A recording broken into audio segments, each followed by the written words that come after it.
એટલે એક બાજુ પૂર્વ મંત્રી પહોંચ્યા મુખ્યમંત્રીને મળવા માટે અને મુખ્યમંત્રીને મળી અને સીબીઆઈ તપાસની માંગ કરી છે।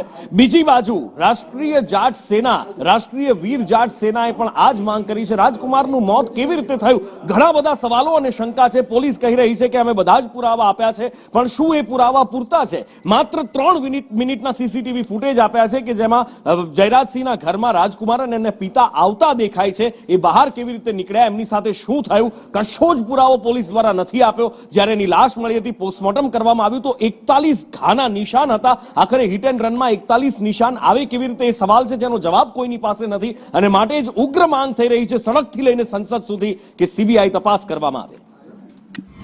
मतलब पंचनामा रिपोर्ट है और फोरेंसिक की रिपोर्ट है, वो भी यहीं से वो करा करके फिर हॉस्पिटल ले जानी पड़ती है। तो यहाँ से वो रिसीव करेंगे तभी वो वहाँ से देंगे। तो ये जो रिपोर्टें हैं यहाँ पीएनए से जो पंचनामा हुआ है मेरे बच्चे का, किस तरह से हुआ है, कौन लोग थे उस समय, क्या वो कपड़े पहने हुए था और फिर वो कपड़े कहाँ गए, क्या हॉस्पिटल से तो बॉडी दी तो मेरे को कोई कपड़े वपड़े दिए नहीं थे और यहाँ किस हाल में वो बच्चा मिला, तो ये यहाँ से डिटेल पता यहीं से चलेगा वो चीज़ें। देखिए मैं कोर्ट में तो यहाँ से हाई कोर्ट और सुप्रीम कोर्ट तक जाऊँगा और मेरी डिमांड ये रहेगी कि इसकी